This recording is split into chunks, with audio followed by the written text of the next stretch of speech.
Alhamdulillah, alhamdulillahilladzi anzala sakinata fi qulubil mu'minin liyazdadu imanan ma'a imanihim. Ashhadu an la ilaha illallah al-malikul haqqul mubin wa ashhadu anna Muhammadan abduhu wa rasuluhu shadiq wa'dil amin.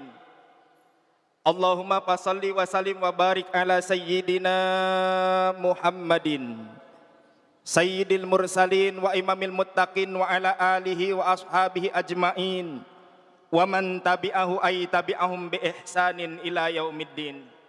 Wa qala ta'ala fi kitabihil karim, a'udzu billahi minasyaitonir rajim, bismillahirrahmanirrahim.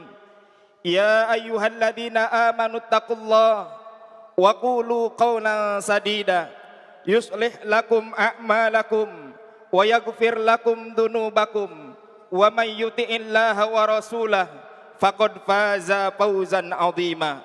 Wa qala an-nabiyyu sallallahu alaihi wasallam, man kana yu'minu billah wal yaumil akhir falyakul khairan aw liyasmut. Shadaqallahul 'azim wa shadaqa rasul habibun nabiyul karim wa nahnu ala dzalika minasyahidin wa syakirin walhamdulillahi rabbil alamin. Pada kesempatan kali ini, mari kita semua menyadarkan kembali diri kita untuk sama-sama taat, tunduk, patuh kepada Allah Subhanahu wa taala dengan menjalankan apa yang telah diperintahkan oleh Allah dan menjauhi dengan segala apapun yang dilarang oleh Allah Subhanahu wa taala, agar kita semua kelak mendapatkan surga yang sudah dijanjikan oleh Allah Subhanahu wa taala. Salawat serta salam tetap tercurah kepada Nabi Agung, Nabi mulia baginda Rasulullah Muhammad sallallahu alaihi wasallam. Mudah-mudahan kita semua senantiasa mendapatkan syafaatul uzma dari Nabi kita Nabi Muhammad sallallahu alaihi wasallam, dan sepanjang umur hidup kita mohon kepada Allah, mudah-mudahan Allah berikan kesempatan kepada kita untuk bisa berziarah ke makam Rasulullah sallallahu alaihi wasallam. Satu ketika Rasulullah sallallahu alaihi wasallam didatangi oleh seorang sahabat. Dalam sebuah hadis dikatakan, ata rajulun ila Rasulillah sallallahu alaihi wasallam qala izni wa auzid, ay wa fi riwayatin ukhra allimni wa auzid. Wahai Rasulullah, nasihati aku dengan nasihat yang ringkas, ajari aku dengan pelajaran yang amat sangat ringkas. Lalu kemudian Rasulullah sallallahu alaihi wasallam berkata, faqala idza kumta fi salatika fasalli solatan muwaddi'in. Jika engkau solat, solatlah seperti orang yang solat dan dia akan pergi jauh tidak kembali lagi. Pelajaran pertama, nasihat pertama yang disampaikan oleh Rasulullah sallallahu alaihi wasallam yaitu agar kita semua pun senantiasa bisa menjaga kualitas ibadah solat kita. Jangan sampai solat kita hanya solat yang asal solat menggugurkan kewajiban kita kepada Allah, melainkan solat yang benar-benar dalam bimbingan dan ridha Allah Subhanahu wa taala serta sesuai dengan apa yang diajarkan dan dicontohkan oleh baginda Rasulullah Muhammad sallallahu alaihi wasallam. Hari ini banyak di tengah-tengah masyarakat kita kurang memperhatikan kaifiyah solat, terutama di awal sebelum melaksanakan solat. Contoh, saat berwudu saja, masih banyak di antara kita yang berwudu asal basah, yang berwudu asal kena air. Coba perhatikan bagaimana seharusnya kita membasuh tangan, bagaimana seharusnya kita istinsak, bagaimana seharusnya kita membasuh wajah, bagaimana kita seharusnya melakukan hal-hal yang memang sudah dicontohkan oleh baginda Rasulullah SAW ketika berwudu dan diajarkan oleh para ulama-ulama yang soleh. Kalau kita melaksanakan sholat dengan baik, maka perilaku kita pun pasti akan baik. Kalau kita benar-benar menjaga kualitas ibadah sholat kita, pasti Allah akan senantiasa membimbing kita terus dalam ketaatan dan menjaga ketaatan kita kepada Allah Subhanahu wa taala. Lalu kemudian nasihat yang kedua yang disampaikan oleh Rasulullah sallallahu alaihi wasallam, apa kata Rasulullah sallallahu alaihi wasallam? Wala tatakallam bikalamin ta'tadiru minhu godan. Janganlah engkau bicara yang dengan pembicaraanmu esok hari engkau akan meminta maaf. Artinya apa? Rasulullah sallallahu alaihi wasallam mengingatkan kepada kita agar kita mau menjaga lisan kita. Salamatul insan fi hifzil lisan.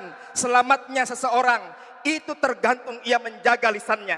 Hari ini banyak orang yang tergelincir dengan lisannya. Bukan hanya orang biasa, bisa jadi orang yang kita kenal sebagai ulama, orang yang kita kenal sebagai ustadz pun boleh jadi ia bisa tergelincir lisannya kalau tidak pandai menjaga lisannya dalam berbicara. Maka Allah Subhanahu wa taala berfirman dalam surat Al-Ahzab ayat 70-71. Apa kata Allah? A'udzubillahi minasyaitonir rajim. Bismillahirrahmanirrahim. Ya ayyuhalladzina amanu taqullaha wa qulu qawlan sadida yuslih lakum a'malakum wa yaghfir lakum dzunubakum wa may yuti'illah wa rasulah faqad faza fawzan 'azima.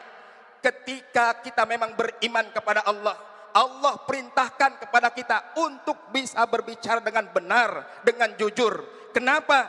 Karena dengan ucapan yang benar dan jujur itulah yang akan memperbaiki segala aktivitas kita dan Allah akan ampuni dosa-dosa kita. Jamaah Jum'ah yang dimuliakan oleh Allah Subhanahu wa taala. Apalagi akhir-akhir ini kalau kita tidak pandai menjaga lisan kita, yang akan keluar dari mulut kita pasti cacian, makian, kedengkian, bahkan penghinaan kepada orang-orang yang ada di sekitar kita. Maka mulai hari ini ingat pesan Rasulullah, ihfad lisanak, jaga lisanmu.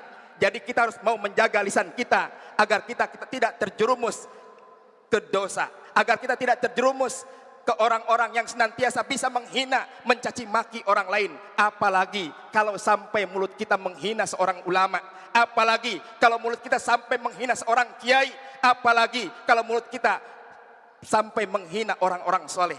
Ini yang harus dihindari.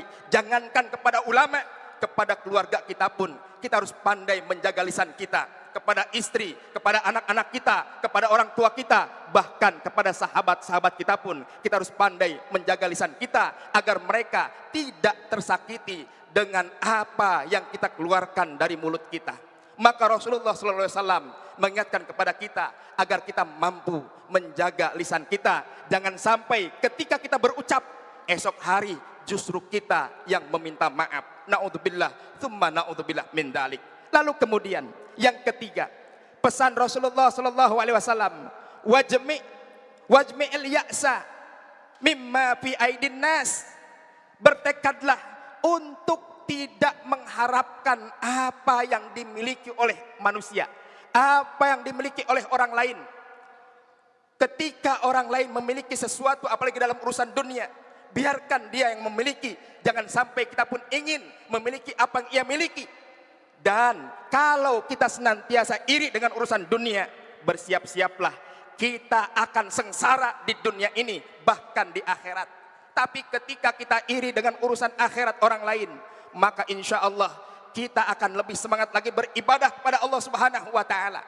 Maka dari itu, mulai hari ini jangan pernah kita iri dengan urusan dunia orang lain.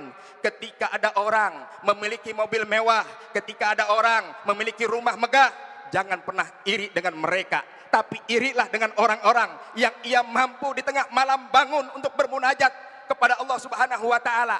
Kita harus iri dengan orang-orang yang ketika waktu duha ia bermunajat dan memohon kepada Allah Subhanahu wa taala. Kita harus iri dengan orang-orang yang ketika datang waktu sholat ia segera bergegas menunaikan ibadah sholat untuk berjamaah.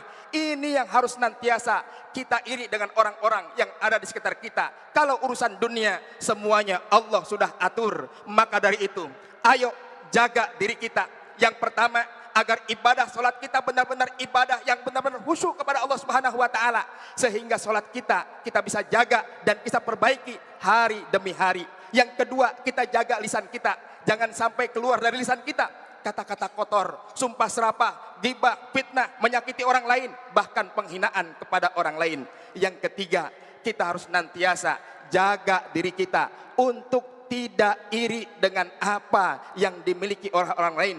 Bahkan jangan sampai diri kita selalu ingin memiliki apa yang dimiliki oleh orang lain. Mudah-mudahan menggugah semangat kita untuk tetap terus ibadah kepada Allah, untuk tetap terus menjaga ketaatan kita kepada Allah, dan kita istiqomah di jalan Allah Subhanahu wa taala.